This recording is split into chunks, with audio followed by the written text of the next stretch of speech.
Aduh,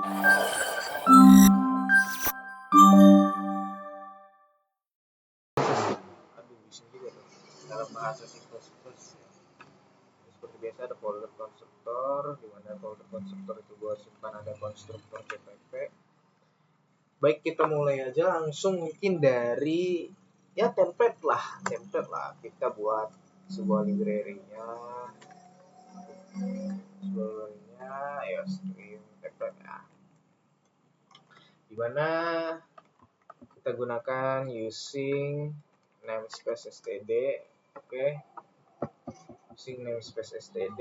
Setelah itu ini baru kita masuk ke pembuatan sebuah kelas, dimana ketika kita membuat sebuah kelas kita dapat membuat konstruktornya jika kita memiliki kelas. Misalkan kita bikin kelas mahasiswa nih, kelas mahasiswa.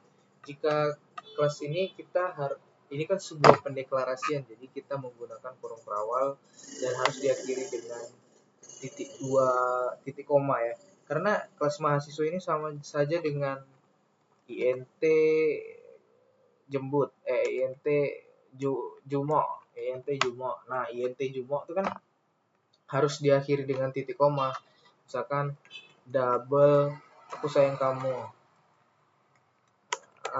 Itu kan harus kayak ada sebuah variabel yang bertipe data double. Jadi itu pendeklarasian, jadi harus diakhiri oleh titik 2. Begitu juga dengan ini. Jadi sebuah pendeklarasian tipe datanya ini isinya itu atau value-nya itu mahasiswa gitu loh. Dan di dalam mahasiswa ini kita buat access modifier-nya itu publik. Access modifier-nya itu publik agar bisa diakses oleh semuanya gitu kan. Setelah itu di dalam publik itu mungkin di dalam publik ada nama ya, mahasiswa ada nama, ada umur, habis itu apa aja di mahasiswa, mungkin kita bisa bikin ada int nim ya. Nah, itu kan istilahnya pendeskripsian tentang mahasiswa nih memiliki ini aja. Secara mendasarnya ada nama, ada umur, dan juga name. Setelah itu kita buatlah konstruktornya. Konstruktor ini guys, dia itu harus sesuai dengan nama kelas kita. Jadi kita itu membuat kelas dan juga membuat sebuah objek kan tadi. Setelah itu kita membuat objek kita itu seperti konstruktor gitu loh. Konstruktor itu kayak tempat penyimpanannya lah gitu. Dimana konstruktor ini pemanggilannya itu sesuai dengan variabel-variabel yang kita buat. Kita bikin dia seperti ini, string nama, int umur, dan juga int name. Nah, jadi nanti di saat kita memiliki function main, kita itu harus mengisi bagian ininya untuk mengisi parameternya gitu lah. Gitulah istilahnya. Setelah itu, kenapa kita pakai this? Kenapa harus pakai this sih bang? Apa sih artinya this? Kenapa this? Karena sebenarnya itu bisa seperti ini. Mungkin this dulu ya. This umur. Setelah itu this name sama dengan name. Oke. Nah, kenapa seperti ini? Karena kita mendeskripsikan atau membuat di bagian sini nih itu sama dengan di bagian di bawah access modifier kita nih, di bagian variabel-variabel ini. Jikalau kita bikinnya beda, misalkan di nama kita hanya buat kayak n, only n, habis itu di umur kita deklarasikan dia itu u, habis itu ini n, maka kita bisa membuatnya itu seperti ini. Jadi parameter yang nanti main isi, misalkan parameter yang main isi nih di sini, parameter yang dari sini dia nanti kan ini membuat nilai nih, berapalah nilai, misalkan nilainya tuh 9, dia ini kan akan masuk nih ke sini, dan jikalau ininya sama kan dia bakal bertabrakan kan. Makanya kita tadi pakai this untuk membuat kayak sebuah istilahnya arrow lah gitu, arrow.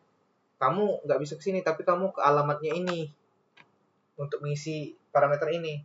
Namun jikalau pendeklarasiannya itu berbeda di bagian n, u dan juga janganlah n2. Oh, nggak apa-apa, ini kan tipe datanya string. N-nya 2, kita tinggal bikin aja kayak nama, n, in, umur, u, name, n. Nah, sesimpel itu. Nah, jadi pemanggilannya seperti ini. Main ya, kalau bisa mengerti lah bagaimana pemanggilannya. Kita pertama mahasiswa, dimana ini kan kita memanggil kelasnya, kita harus membuat objek baru. Kita buat objek baru, misalkan mahasiswa satu, kita isi parameter nilai yang di sini.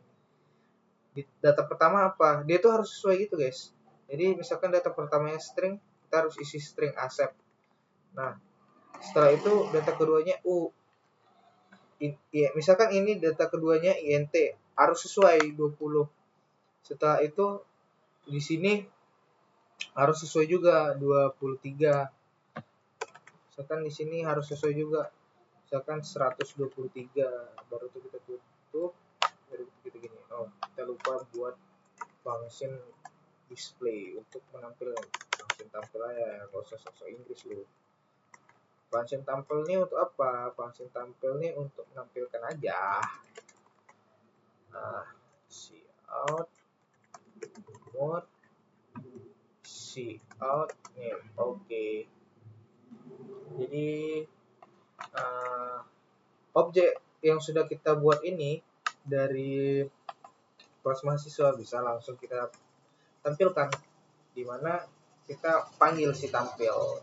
Nah, tampil, maka setelah itu kita return maka dia akan menghasilkan output seperti apakah error.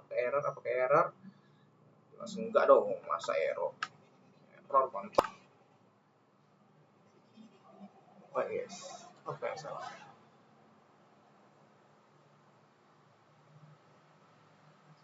Oh, kayaknya dia tuh nggak boleh sama deh. Aku juga nggak tahu sih. Kayaknya ini nggak boleh sama deh. Misalkan kita bikin T lah, walaupun ini tapi isinya T. Ya. Nah ya, itu nggak boleh sama, berarti walaupun tipe variabelnya berbeda, tapi itu bisa sama sih guys. Oke, kita trial error ya, coba ya. Kita pakai metode bang. Tadi kan udah, tapi gimana bang? Itu kan parameter, kalau kita nggak berurutan ya jelas error ya. Kalau misalkan kita bikin, kita contohin aja, misalkan lo bikin 20 habis itu accept, emang terisi semua itu. Emang terisi semua string accept, habis itu umurnya 20. Tapi kan nggak sesuai urutan, jadi parameter itu nggak bisa menebak, nggak bisa mengetahui, nggak matching gitulah istilahnya, literally. Setelah itu gimana bang kalau misalkan aku maunya itu ada dua objek mahasiswa, ya tinggal bikin aja mahasiswa. Tapi aku pengen bang, dia itu karena namanya itu cuman U lah, misalkan namanya itu cuman U, aku pengennya dia tuh kayak mana ya bang, aku pengen dia itu,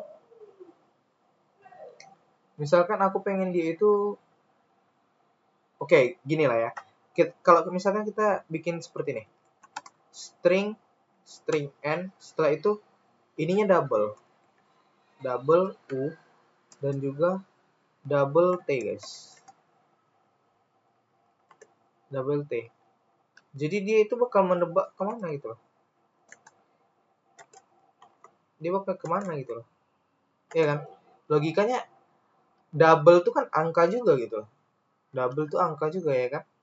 Jadi kalau ini misalkan kita run, ini bakal menebak kemana?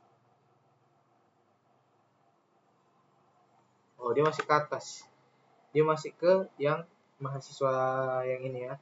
Tapi coba kita bikin dia itu koma guys, koma di HP itu koma 0 lah, koma 0, abis itu ininya desimal kan, kalau double tuh desimal ya.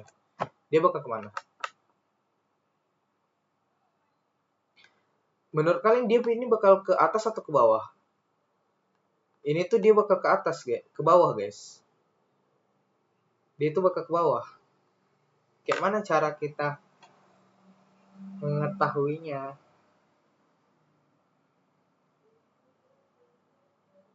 Ya, aku juga nggak tahu kan. Dia itu bakal ke bawah sini, guys. Namun jikalau oke, seperti ini. Gimana cara kita mengetahuinya, Bang? Tahu lu kayak dukun aja lu katanya kan.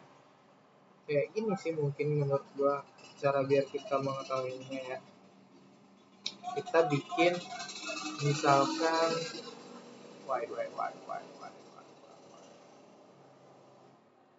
kita bikin ini double lah. Kita bikin ini double juga lah.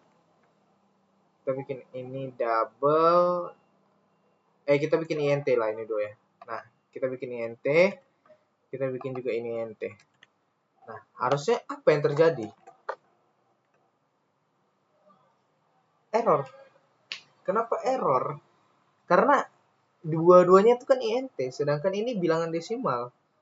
Harusnya string desimal desimal, string double double atau string float float.